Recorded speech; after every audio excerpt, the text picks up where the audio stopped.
Start your morning with us, only on Daybreak.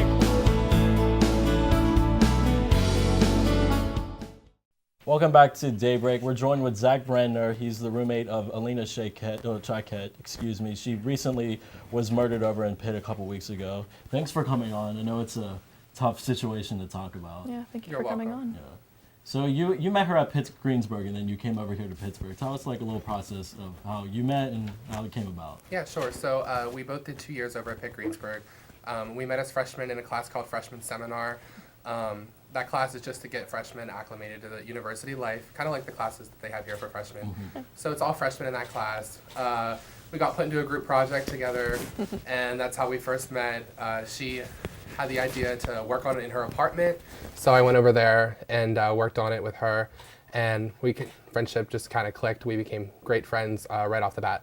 Okay, and so tell us about the transition to Pittsburgh and how that played out. Already, so she had always, a lot of people that go to Pitt Greensburg have the ultimate goal of making it to Pitt, Maine, in Oakland. So that was always her goal. And once I started earning a communications degree at Pitt Greensburg, I realized that I wanted to focus on broadcast reporting. And Pitt Greensburg did not have that major, and neither did Pitt, Maine. So I ended up finding out that Point Park did have that, came here, found out all that information, and ended up deciding to transfer here. So we were both going to be living around the same area. She was going to be living in Oakland, and I would be living downtown. And we realized that we might as well live together. I mean, we were good friends. We had some other people that wanted to live with us, so we decided to get a house in Oakland. I could take the shuttle here from the Playhouse that they do in Oakland. And so we decided to do that, and we lived together in that house in Oakland.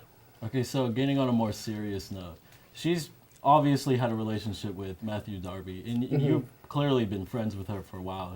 So how did that play out in your eyes? Like, how did that relationship start? And you must have been there during it all. Yeah, I actually knew Matthew Darby for about as long as I knew Alina. They met at Pitt Greensburg freshman year, and that's when they started dating. It was her only boyfriend since she started college, so going on 3 years now, they were together. The relationship was on and off a lot, but it was never off for more than like a week. You know, they would be off and then they would get right back together. The relationship, in my eyes and everyone else's that could see it, was not a good relationship at all. There was a lot of tension in the relationship, and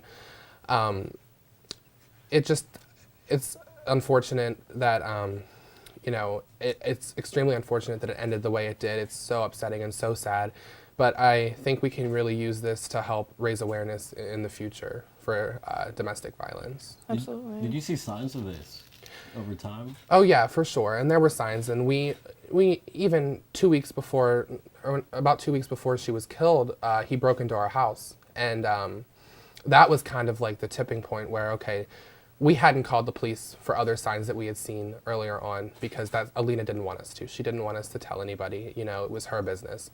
And we respected that as her best friends. We told her what we thought was best for her, but ultimately Alina had to make those decisions for herself.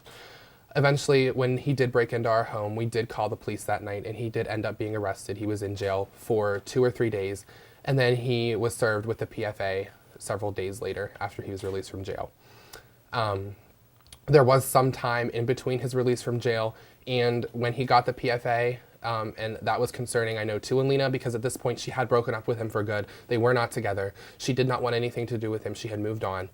And he did not receive this PFA for quite some time.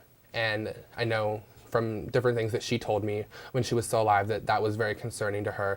She said that she was afraid of him. She did not want him to come to because he could have come to the house legally and done something to her. And she said, one of the last texts I had from her was, "Thank God he didn't."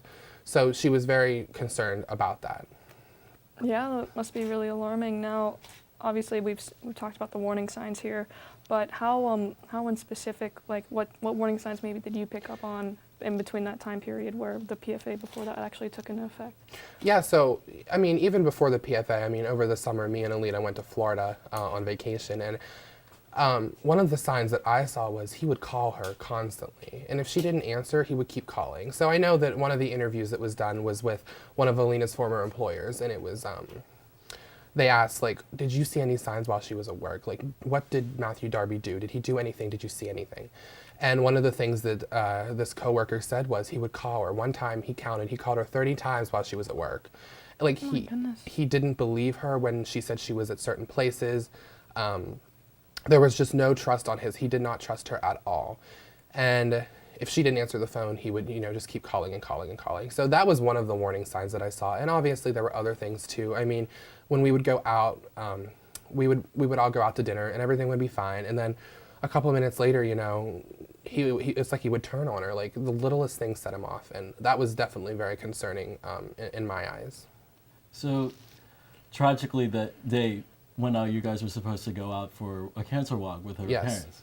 Can you tell us a little bit how that day played out for you and go into more detail about Yeah. it? So I woke up around 7:15 that day. I got ready for my day. We were supposed to go to a walk in North Park. It was a dog walk for breast cancer awareness. And I was getting ready and 7:45 rolled around and that was when 7:45 rolled around, that was the time we were supposed to leave. And her mom rang the doorbell because they were picking us up because they have their little dog Benji that we were taking to the walk with us. And her mom rang on the doorbell and I answered the door and she asked me if Alina was awake and I said, she hasn't I Snapchat everyone every morning. I go through my streaks, Snapchat everyone. And she hadn't opened my Snapchat, which was odd because Alina's always opening her Snapchats. And her mom had called her several times and she hadn't answered. So her mom's like, all right, Zach, let's go wake her up. So she brought the dog in and we went upstairs and I knew something was wrong immediately because when Alina hears her dog barking, she's always out there with the dog. Like, she loves dogs. She loved dogs. I mean, that's something that she really loved, and she loved her dog especially. And she wasn't opening the door. The door was locked. And her mom kept trying to opening the door, shaking it and knocking, and it was getting louder and louder, and you could tell that she was starting to get concerned. And then she screamed for her Alina's dad, who was still in the driveway, with the just sitting waiting for us all to come out. And her dad came in and knocked down the door, and we didn't knock down the door. He broke the lock on the door and was able to get in the room, and that's when her dad and her mom saw her laying there. And then they were screaming hysterically, and it was just a horrible, horrific. I mean, I can't even describe the scene really. They're Russian, so they were starting to scream in Russian, and we couldn't understand what they were saying. And I went up and looked in the room, and then that's when I saw, and yeah, so that was just a really terrifying moment in my life, for sure. Yeah, it's something no one ever wants to experience. Mm-hmm. Now, where were you exactly when right before they had opened the door? Were you up there with them? I was standing on the stairway, about halfway up, halfway down. And that's when I started freaking out, obviously, because they kept saying, Alina's dead, her face looks like it's gone. Like, that's what I was understanding from what they were saying, because like I said, it was like half English, half Russian, and it was really hard to understand.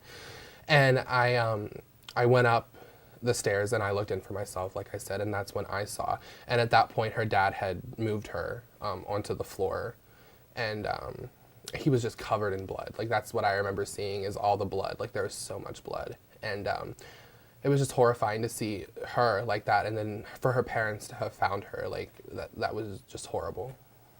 How did the rest of the day play out?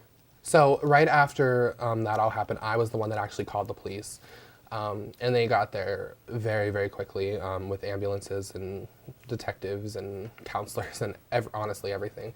So they got there and they pulled us all aside and they sat us down, all the roommates, and they sat us down in the living room and told us, like, we're gonna have to take you guys downtown. Like, we know you guys didn't have anything to do with this, but we have to ask you questions. We have to try to get to the bottom of this as quickly as possible.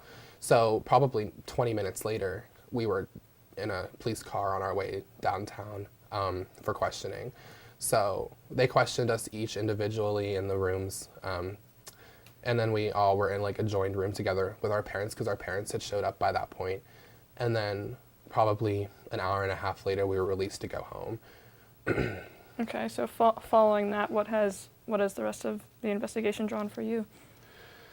I mean, the investigation for me, a lot of people that I've talked to are saying, like, I can't believe he would do this. I'm so surprised by all of this. But just the stuff that's been coming out about him, like, I know today, right before we came on, there was confirmed that there are new rape charges against him from a 17-year-old from Aliquippa. I believe it's Aliquippa. Maybe Elizabeth. Maybe. Elizabeth. Yeah, it's Elizabeth. So, to me, because there were rape charges before, he was actually in court the Friday before she was killed. To me, that wasn't surprising just because of the person that I knew he was.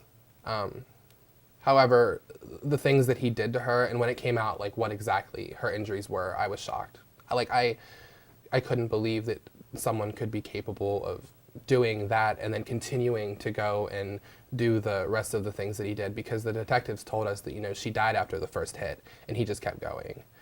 And that to me, like, put me in shock, because I couldn't believe that anyone could do that to anybody like that. What was on your mind when they finally caught him in Myrtle Beach? Yeah, so that was actually the day of her funeral, the day she was being buried. And the detectives called us at, I think it was like 2 a.m. It was really early. And they said, like, you guys can relax now, because we hadn't slept, because we were scared. Like, we didn't know where he was. We didn't know what he was doing. And turns out he was breaking into somebody's house. We don't know. I mean, there's obviously no relation between him and the person, but he was still breaking into someone's house. We had no idea where he was, no idea what he was doing. And they were like, you guys can relax. He's been caught. He's down here. We're holding his bond hearing this morning, which they did hold. And it was on TV everywhere. And so it was just like a relief, a sigh of relief that we could, because up until that point, like at the funeral the night before, like we were guarded by detectives, and like they walked around us. Like we weren't allowed to be like left alone while we were at the funeral, just because they didn't know if he was going to show up, what he was going to do, what his intentions were. So it was just a lot more peaceful for us to know that, you know, he's locked up at the moment, and finally we can relax and focus today on Elena and saying goodbye to her.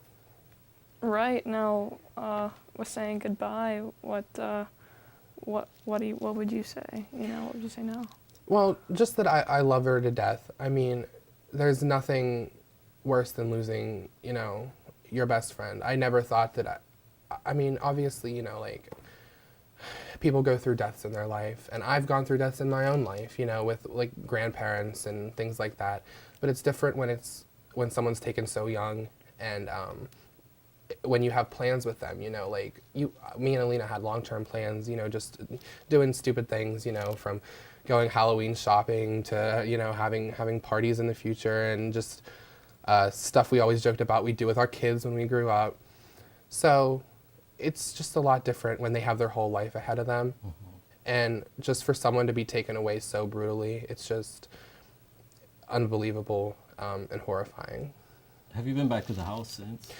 I went back that night to get my car and to get some stuff. We had to be police escorted in. I did not move my stuff out, though. Everyone has moved out of the house now. I did not move my stuff out. My dad moved it out for me because I just couldn't like go back in there. It's not something that I felt that I could do and be okay. So my dad moved my stuff out, and none of us are living there anymore. Okay, now what about you and Elena's parents and Elena's family? Have you been keeping in contact with them since? We have. So the day of the funeral actually was the first time that I really was able to have a conversation with them, because at the viewing it was just, they were a mess. You know, they really were in no condition to talk at all. So we went in to the funeral, and I was surprised by this, but because of their religion, it's a common thing for them to have people over at their house after the funeral. So everyone, all the friends and family that were at the funeral were invited to their house afterwards. And we went over there, and they had a huge meal prepared, and we all went over there, and her dad was actually down there laughing with us, and he was like, we were making jokes with him, you know, just trying to lighten the mood a little bit, as hard as it is, you know. But he told us there was a group of all of her friends down there, and we were sitting in the basement where we always hung out with Alina growing up, and he said, you know, like, you guys have to do this all the time, you know, I'm gonna miss this. Alina would want you guys to hang out with me. So he, you know, he's looking for ways to cope with the tremendous pain that I'm sure he's feeling. But the family is doing as good as can be expected at this point, and they are, you know, making posts on Facebook, reaching out, thanking everybody for all of the tributes and all of the cards and the things that they're getting. So they're very thankful people, and they're doing very well despite the horrible tragedy that they've just experienced. How have you been? I've been doing okay. I went back to school. This is my first full week back. I went to one class last week, but that didn't go well. So this is my first full week back. I've been to all my classes this week. I've moved into Lawrence Hall for the time being, just till I get things situated. We're all gonna try to find another house somewhere eventually, but for now, I'm living in Lawrence, so I'm doing all right. Thanks for asking. Yeah, of course. Now, what do you see for the future now with the rest of this?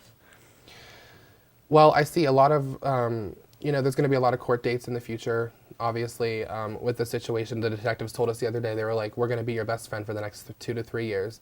They said, this is murder cases like this, they go on and they don't end. He's like, this is going to be in you guys' lives for a long time.